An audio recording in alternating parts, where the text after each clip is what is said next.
Bismillah, Assalamualaikum warahmatullahi wabarakatuh. Alhamdulillahirabbil alamin, arrahmanirrahim, maliki yaumiddin. Iyyaka na'budu wa iyyaka nasta'in.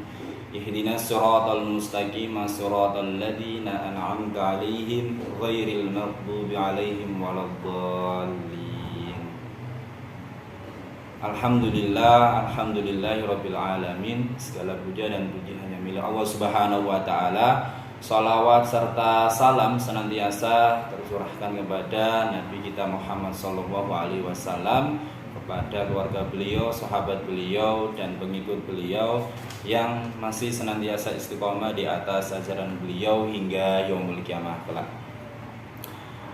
Alhamdulillah, yang saya hormati Bapak dosen Maskur MSI,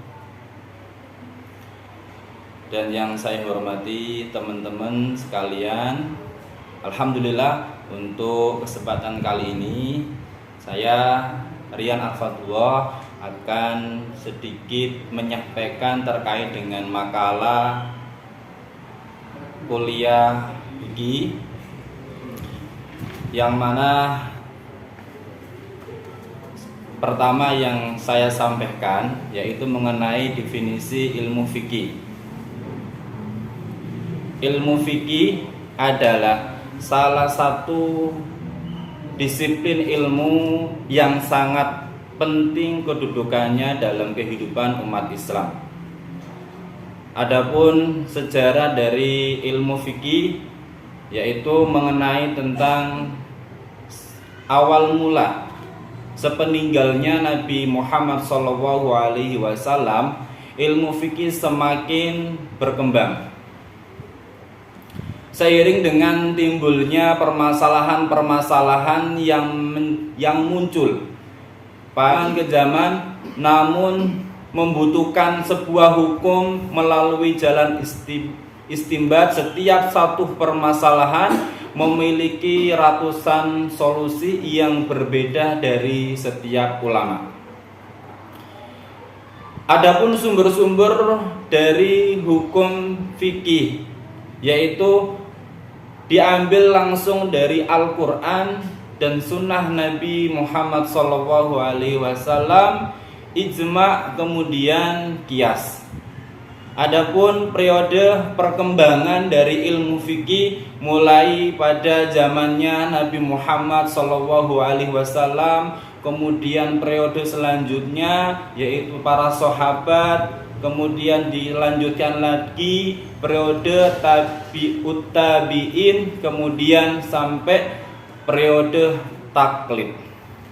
Adapun kesimpulannya yaitu dari beberapa uraian di atas dapat disimpulkan bahwa sejarah perkembangan ilmu fikih tak terlepas dari sumber-sumber hukum menurut teori hukum Islam yang dibuat orang-orang Muslim pada zaman pertengahan. Struktur hukum Islam dibangun di atas 4 dasar yang disebut sumber-sumber hukum tersebut adalah Al-Quran, Sunnah Rasulullah SAW, ijma, qiyas. Ilmu fikih Islam dibagi menjadi 4 periode. Periode Rasulullah, kemudian periode sahabat, kemudian periode tabi'ut tabi'in, dan periode taklid.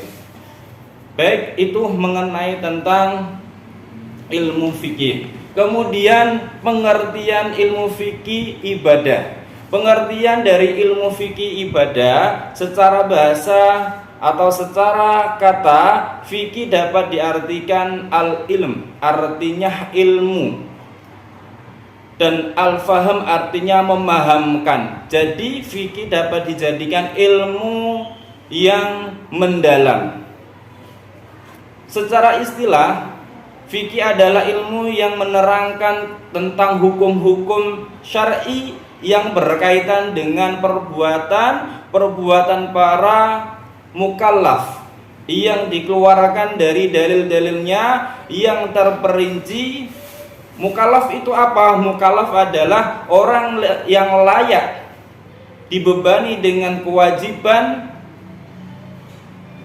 yang dimana kewajiban ini adalah kewajiban sebagaimana sholat, zakat, puasa, haji, dan yang lainnya. Adapun ciri mukallaf ada dua, yaitu akil dan baligh. Kemudian dasar fikih ibadah adalah yakni Al-Quran dan As-Sunnah al-maqbulah. As-sunnah maqbulah artinya sunnah yang dapat diterima, yakni hadis sahih dan hadis hasan. Adapun prinsip dari ibadah yang pertama yaitu niat lillahi ta'ala, kemudian ikhlas, kemudian tidak menggunakan perantara, dilakukan sesuai tuntunan Al-Quran dan As-Sunnah, seimbang antara dunia dan akhirat, tidak berlebih-lebihan, yang terakhir mudah dan ringan dan tidak mempersulit. Adapun dari cabang-cabang ilmu fikih secara umum, rubu' ibadah adalah